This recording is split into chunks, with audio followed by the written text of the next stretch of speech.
The GuliKit ES featured in today's review is provided courtesy of GuliKit.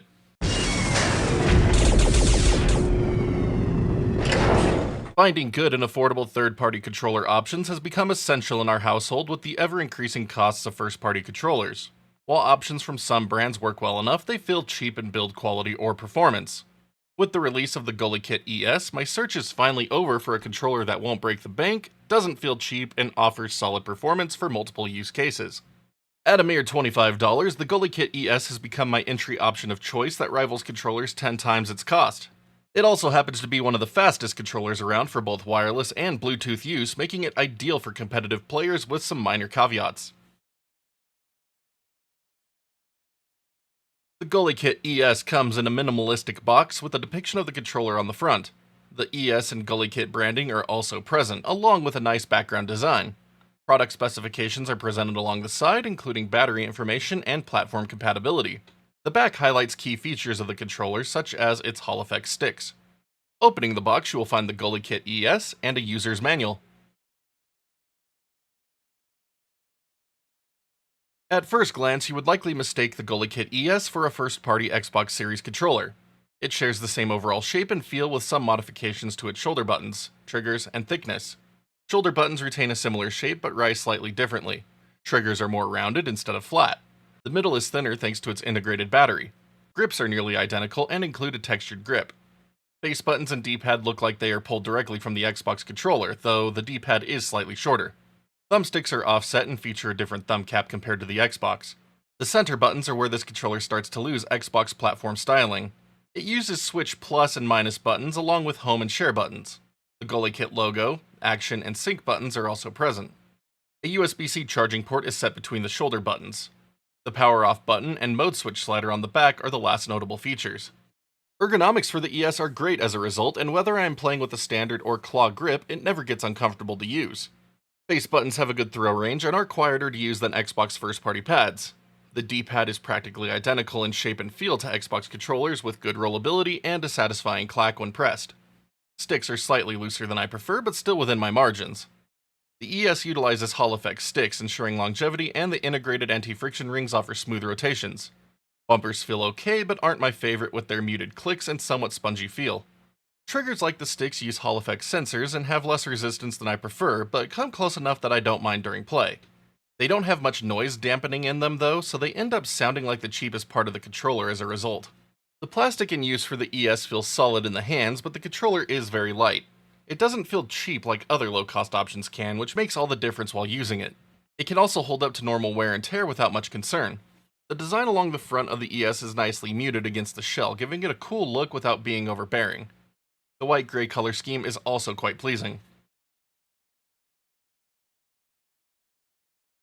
Getting started with the GuliKit ES is a breeze in both wired and Bluetooth configurations across PC and Switch consoles. Latency on PC is superb with a 1000Hz polling rate, averaging well above 930Hz during use, and average latency measuring at around 1.10 milliseconds in my tests. PC Bluetooth comes in a bit under the advertised 730Hz polling rate in my setup, instead landing closer to an average of 650Hz, with spikes up to 1000Hz. Latency measures around 2.38 milliseconds on average, beating out the advertised 3.25 milliseconds. Thanks to wireless conditions, these results may vary by location, so differences in the numbers aren't that significant. Regardless of the mode, the ES provides snappy controls that come in under a frame even at higher 240Hz refresh rates, making it ideal for competitive games. Switch numbers are considerably different. While in Switch mode, the ES has just a 125Hz polling rate with an average latency of 8 milliseconds while wired. Much slower than what we see with PC mode, but still faster than Switch Pro controllers, so gameplay still feels snappier by comparison. Bluetooth fares far better with an average polling of 350Hz with spikes up to 500Hz, and an average latency of 3.22 milliseconds. Considering the original Pro controller's average polling of 66Hz and 15 milliseconds of latency while wireless, this is a night and day difference in responsiveness during play. Android and iOS users can connect the ES to their devices with either mode if they support Switch Pro controllers, but PC mode is the way to go for the best experience. As for actually playing games, this is one of the best experiences I have had for a controller coming in under $30, only exceeded by the ES Pro. No matter the game, the ES handles them with ease and precision. Buttons feel fantastic during play, and I've had no issues with dropped inputs during any titles. They also feel great for quick repeated presses as needed. Shoulder buttons are my least favorite part of the ES, but they too handle just fine in games with responsive activation. I just wish they had slightly more spring while releasing them to make repeated presses feel better overall. At any point, turbo functionality can be enabled for any of these buttons as well. The D-pad behaves just like the one found on the Xbox Series controller, so it works well overall for both fighting and retro titles with no misreads during play, even with quick back and forths.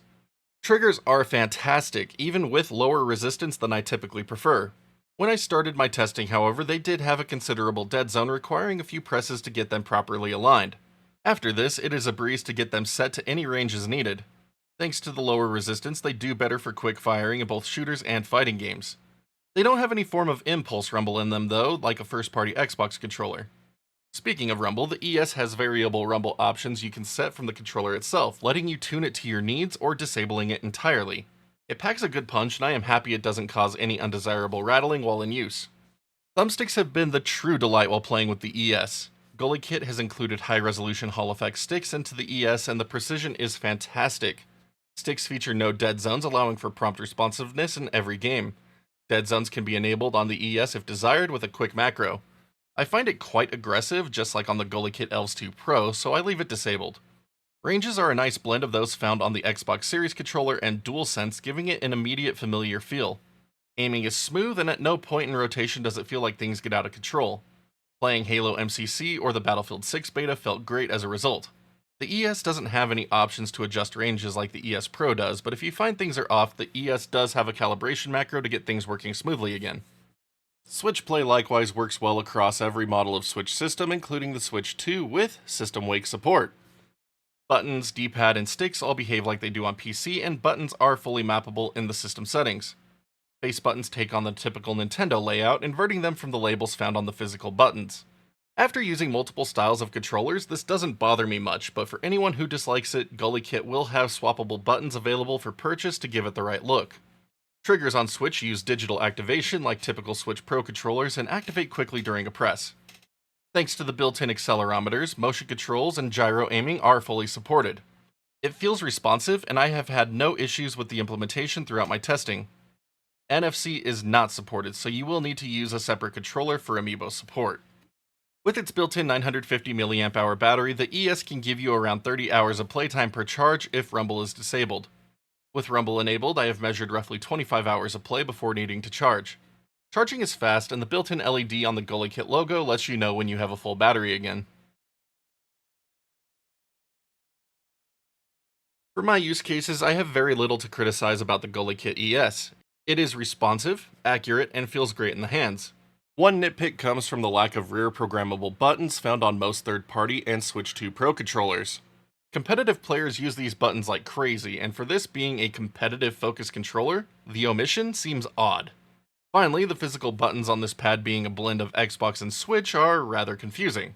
Pick one style and stick with it, GuliKit. Offering replacement buttons at additional cost to fix this decision is also an odd choice. I'd also like to see a version of this for Xbox, but getting the proprietary wireless features probably wouldn't be worth the subsequent price increase.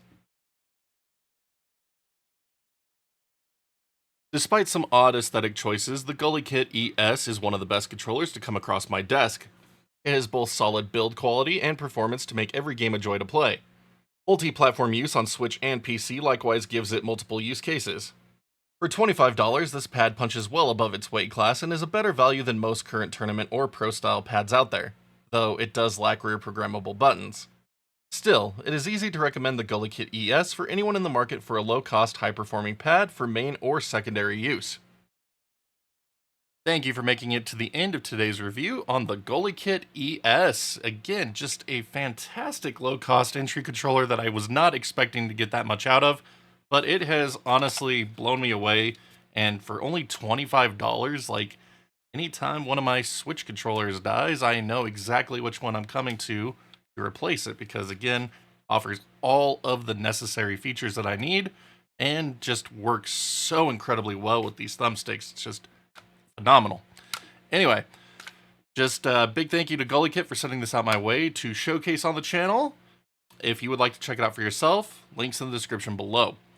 But Here at the end, just the usual favors to ask. If you haven't already, thumbs up, thumbs down, depending on how much you like today's video, and please be sure to hit that sub button and notification bell so you can see when new videos go live on the channel. We've got the bigger brother of the ES coming your way, a review of it, that is, for the ES Pro, and other good stuff, so we'd love to have you along for the ride.